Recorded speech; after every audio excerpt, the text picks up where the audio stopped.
गुरुर्ब्रह्मा गुरुर्विष्णु गुरुर्देवो महेश्वरा गुरुर्साक्षात् परब्रह्म तस्मै श्री गुरुवे नमः।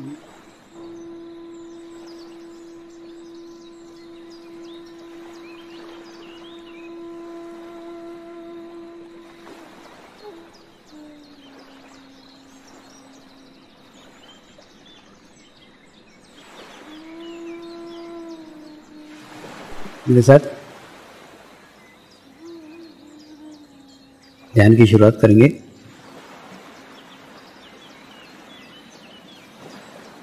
मैं एक पवित्र आत्मा हूँ। मैं एक शुद्ध आत्मा हूँ। मैं एक पवित्र आत्मा हूँ। मैं एक शुद्ध आत्मा हूँ। मैं एक पवित्र आत्मा हूँ। मैं एक शुद्ध आत्मा हूँ। गुरु मंत्र का उच्चारण करेंगे। ओम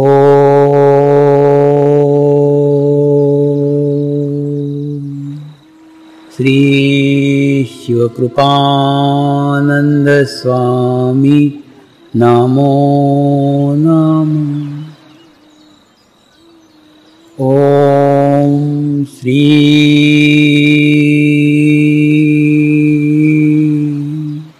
शिवकृपानंद स्वामी नमो नमः। ओम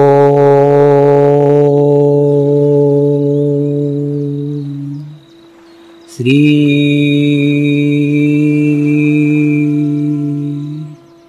शिवकृपानंद स्वामी नमो नमः। ओम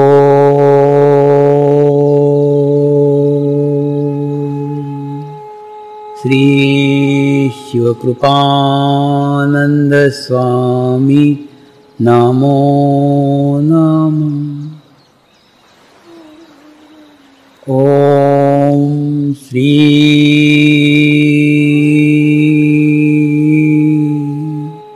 शिवकृपानंद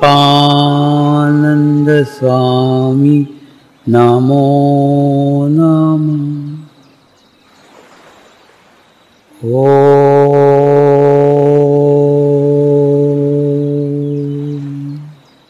श्री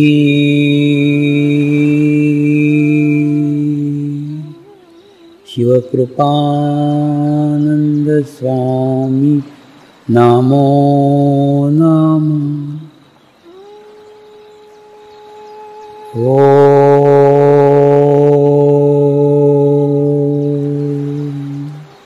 श्री शिवकृपानंद स्वामी नमो नमः। ओम श्री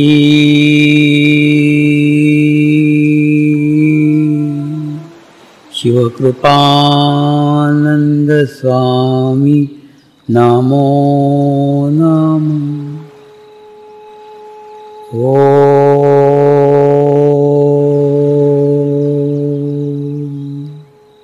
श्री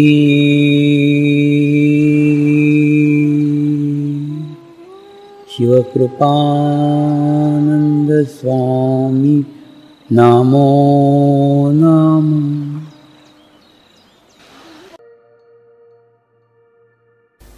एक जीवन काल में सभी क्षेत्रों पे ज्ञान प्राप्त करना, सफलता प्राप्त करना संभव ही नहीं है। लेकिन अगर आप अपने आप में भाव जगाने में सफल होते हो तो आपके आत्मा का नियंत्रण आपके शरीर के ऊपर हो जाता है। और आपको एक अच्छी आध्यात्मिक स्थिति प्राप्त होती है। और अगर एक बार आपको आध्यात्मिक स्थिति प्राप्त हो गई तो आपसे भी अच्छे लोग, आपसे भी एक्सपर्ट लोग, आपसे भी ज्ञानी लोग आपके लिए कार्य करेंगे, आपको मदद करेंगे। ये मैं मेरा निजी अनुभव बता रहा हूं। समर्पण ध्यान में खूब विद्वान लोग, खूब एक्सपर्ट लोग, खूब ज्ञानी लोग जुड़े हैं।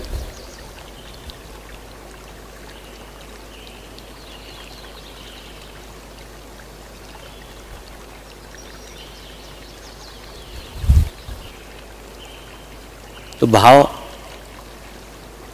जागरूक करने में, भाव जगाने में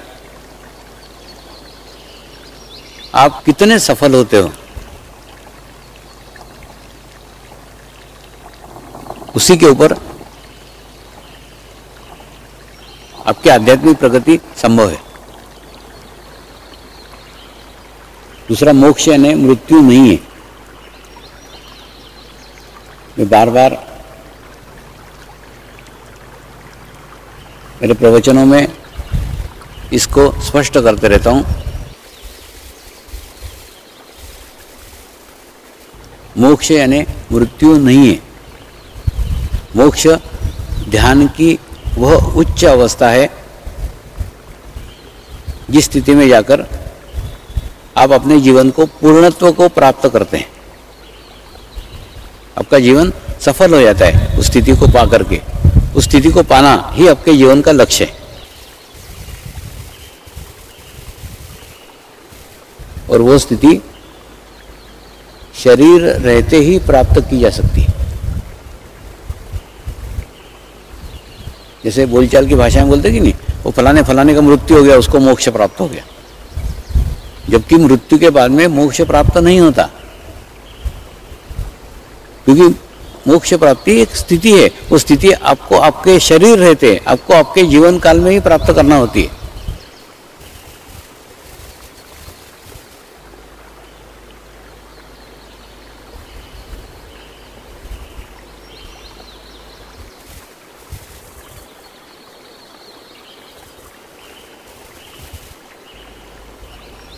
और वह स्थिति पाना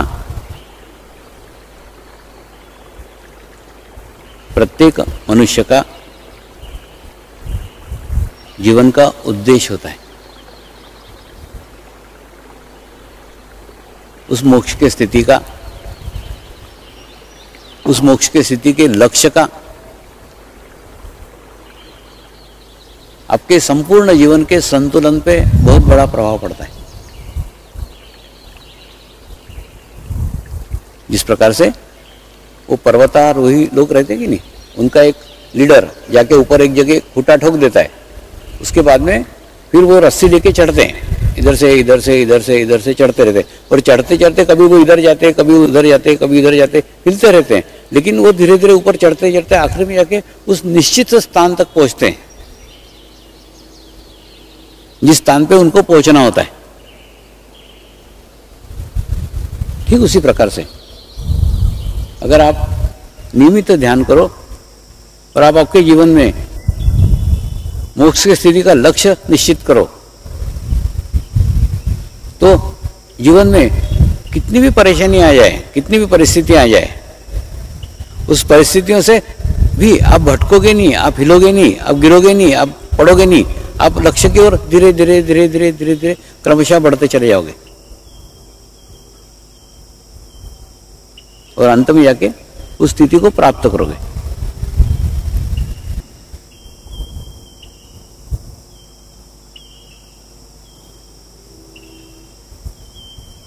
कई लोगों के मन में प्रश्न उठता होगा कि सचमुच इस ध्यान से मोक्ष मिलता है क्या? कि सचमुच इस ध्यान से मोक्ष की प्राप्ति होती है क्या? तो इस ध्यान का थोड़ा अवलोकन करो। ध्यान के कुछ कार्यक्रम अटेंड करो, तो ध्यान के कार्यक्रम में आपको अनुभव होगा कई आत्माएं दूसरे के शरीर में आकर इस स्थान तक पहुंचती है और कार्यक्रम में शामिल होकर वो कुछ नहीं मांगती, कोई भौतिक चीजें नहीं मांगती, कोई समस्या की बात नहीं करती, कोई व्यसनों की बात नहीं करती, कोई बीमारियों की बात नहीं करती। वो केवल एक ही मांगती रहती है, बाबा मोक्ष दे, बाबा मोक्ष दे, बाबा मोक्ष दे, कुछ नहीं मांगती।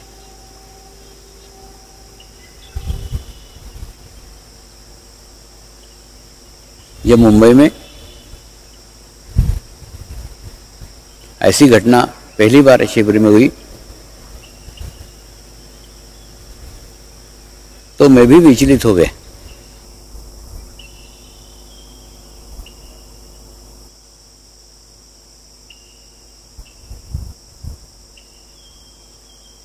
कि ये मुझे मोक्ष मांग रही है।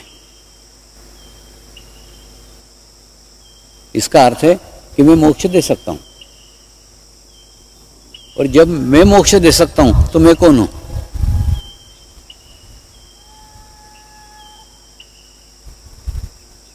रात भर विचार करता रहा कि मैं कौन हूं। सुबह ध्यान में जब गुरुदेव के साथ संपर्क हुआ तो गुरुदेव ने बड़े सुंदर उदाहरण से समझाया। जब तू सड़क पे चलते रहता है तब तुझे अगर रास्ते में कोई भिखारी मिला तो वो बोलेगा बाबा 1 रुपया दे दे, बाबा 1 रुपया दे दे,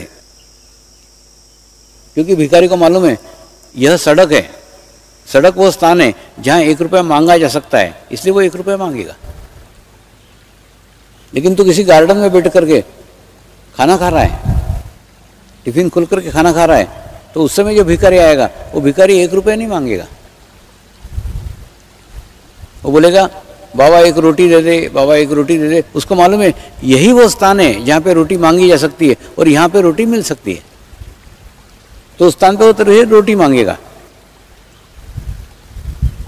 तो ये जो आत्माएं आती है वो तेरे स्थिति को मांगते रहती है, तेरे को नहीं, तेरे शरीर को नहीं मांगती। तू जब उच्च अवस्था में रहता है, उच्च स्थिति में रहता है, परमात्मा से जुड़ा हुआ रहता है, स्वयं एक माध्यम बन जाता है, स्वयं एक शून्य बन जाता है, स्वयं एक पाइप बन जाता है, स्वयं एक पुल बन जाता है, तो उस स्थिति को वो मांगते रहती है। मोक्ष उस स्थिति को मांगती है, क्योंकि मोक्ष उस स्थिति में ही मिल सकता है।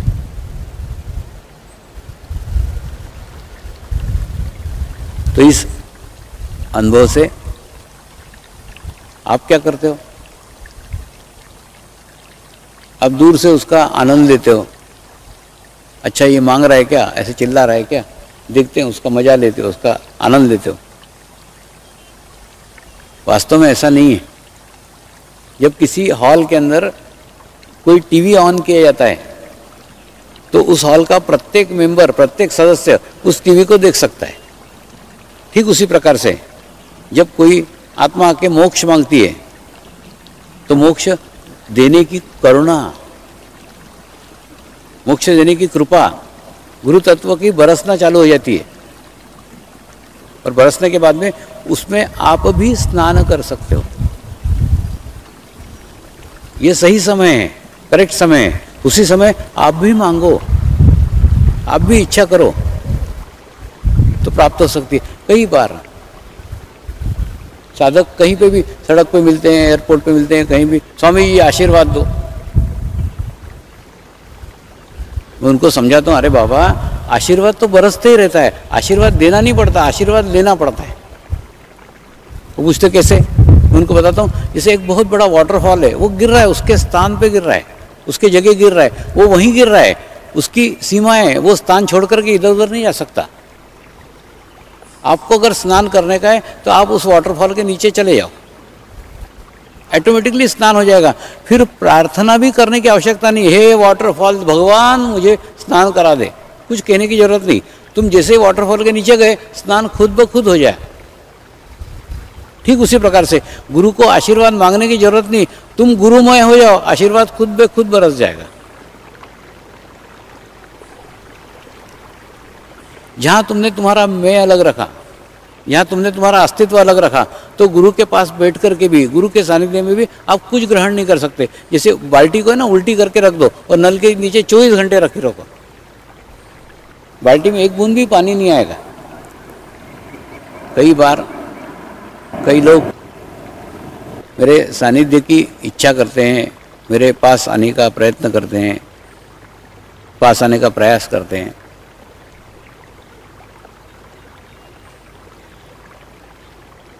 लेकिन मेरे सानिध्य में रहने का एक खतरा है। मेरे पास में रहने का एक खतरा है। जब मैं ये देह छोड़ूंगा ना, सबसे ज़्यादा आत्मग्लानि उन्हीं लोगों को होगी जो मेरे आसपास रहते हैं। इसलिए क्योंकि जब दुनिया के लोग अच्छे अच्छे अनुभव बताएंगे, अच्छे अच्छे एक्सपीरियंस बताएंगे, अच्छे अच्छे अनुभूतियां बताएंगे, तब ये पास वालों को वो कुछ भी अनुभूति आई नहीं रहेगी और वो आत्मग्लानि में जाएंगे। हम इतने दिन साथ में रहे, इतने पास में साथ में रहे, इतने करीब रहे, लेकिन हम कुछ भी ग्रहण नहीं कर पाए, कुछ भी ले नहीं पाए।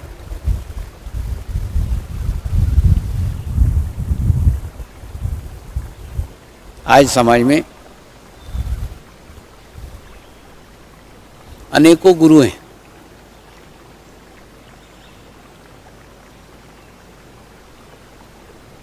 और फिर हमारे मन में प्रश्न उठता है,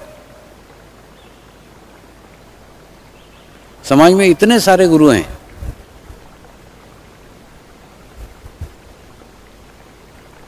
तो मेरा गुरु कौन है? मैं किस गुरु के पास जाऊं जिससे मुझे आत्म साक्षात्कार मिलेगा? मैं किस गुरु के करीब जाऊं जहां जाके मुझे अनुभूति प्राप्त होगी? मैं किस गुरु के पास जाऊं जहां जाके मेरा आत्मकल्याण होगा? ये प्रश्न प्रत्येक मनुष्य के अंदर उठता है।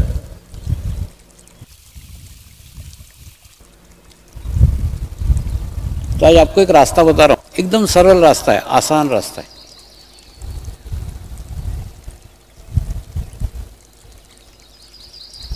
आप शिरडी जाओ, और शिरडी कोई इच्छा से मत जाओ, कोई कामना से मत जाओ, कोई मन्नत लेके मत जाओ, कोई इच्छा लेके मत जाओ, कुछ नहीं। एक शांत चित्त होके शिरडी जाओ, समाधि के पास बैठो, बैठ करके शिरडी के साईं बाबा को मांगो कि आप कृपया मुझे आत्म साक्षात्कार प्रदान करें, मुझे आत्म अनुभूति प्रदान करें। तो आप आपके गुरु तक पहुंच जाएंगे। तो जीवंत गुरु के पास पहुंचने का मार्ग समाधिस्थ गुरु के पास से जाता है, करीब से जाता है। वो कैसे बताता हूं।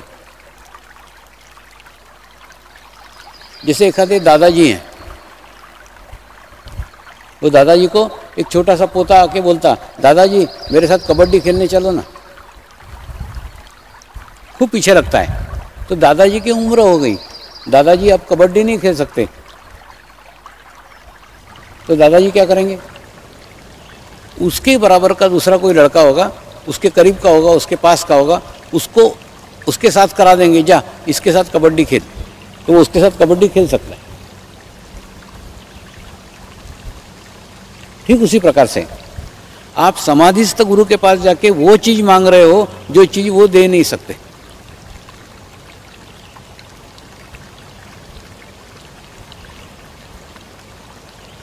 तो वो क्या करेंगे? वो आपको उस स्थान पे भेजेंगे जिस स्थान पे वो चीज आपको मिल सकती है। इसीलिए जीवंत गुरु के पास जाने का मार्ग, जीवंत गुरु तक पहुंचने का मार्ग समाधिस्थ गुरु के पास से जाता है। आप समाधिस्थ गुरु के पास जाओ, वहां मांगो बराबर आपके जीवन में किसी जीवंत गुरु का आगमन होगा।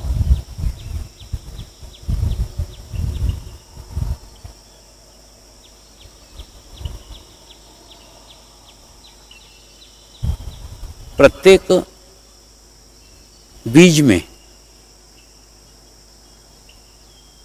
वृक्ष बनने की संभावनाएं छुपी रहती। प्रत्येक जो बीज रहता है ना, उसके अंदर बड़ा भारी वृक्ष बनने की संभावना छुपी रहती। बीज छोटा सा रहता है, लेकिन सभी बीज से वृक्ष निर्माण नहीं होते, ये भी सत्य है। सभी बीजों से वृक्ष का निर्माण नहीं होता, जबकि प्रत्येक बीज में वृक्ष बनने की पूरी पूरी संभावना रहती। ठीक उसी प्रकार से प्रत्येक शरीर में मोक्ष की स्थिति पाने की पूरी पूरी संभावना है। प्रत्येक शरीर मोक्ष की स्थिति प्राप्त कर सकता है, लेकिन जिस प्रकार से जो बीज अपने अस्तित्व को नष्ट कर लेता है, अपने बीज को, अपने अस्तित्व को मिट्टी में पूर्णतः समाहित कर देता है, समर्पित कर देता है, वही बीज अंकुरित होता है और अंकुरित होकर धीरे धीरे धीरे धीरे वृद्धिगत होता है और वृद्धिगत होकर धीरे धीरे वो वृक्ष में तब्दील होता है।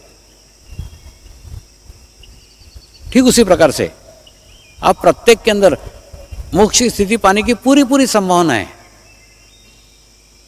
लेकिन आप आपके अस्तित्व को, आपके मैं को, आपके अहंकार को जितना समर्पित करेंगे, उतने ही आपके अंदर आध्यात्मिकता का बीज पल्लवित होगा। छोटे छोटे अंकुर फूटेंगे और वो अंकुर धीरे धीरे बड़े वृक्ष में तब्दील होंगे।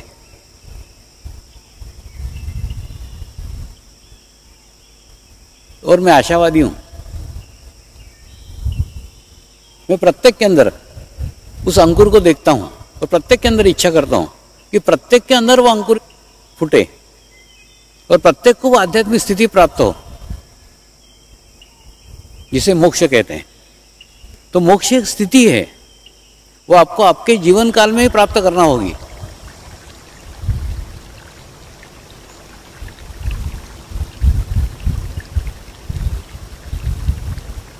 सबसे बड़ा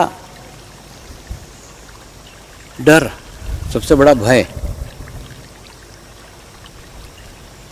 मनुष्य को मृत्यु का होता है। अभी हाल ही में मेरी मौसी मुझे मिली,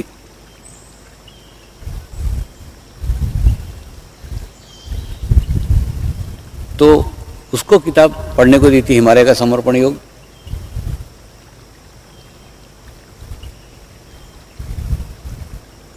पढ़ने के बाद में उसने प्रश्न किया,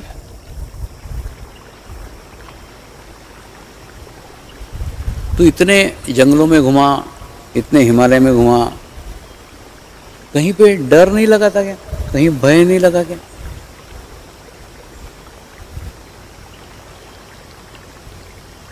तो मैंने उसको उत्तर दिया, वो वातावरण ही हिमालय में नहीं है। वहां जो स्थित है, वहां जो बैठे हैं,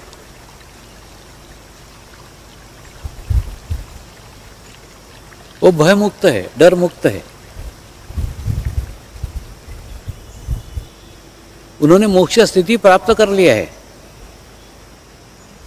और उसे बताया कि मोक्ष स्थिति प्राप्त करने के बाद में मनुष्य की जो सबसे बड़ी इच्छा है, सबसे तीव्र इच्छा है, जिसके कारण उसको दूसरा जन्म लेना पड़ता है, वह है और जीने की इच्छा।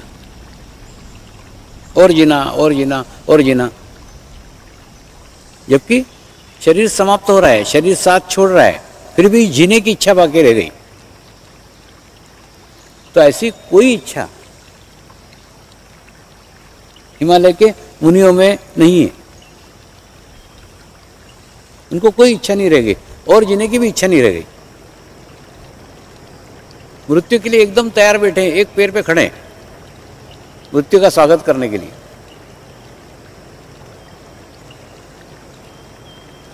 ऐसे वातावरण में, ऐसे ओरा में, ऐसे आभामंडल में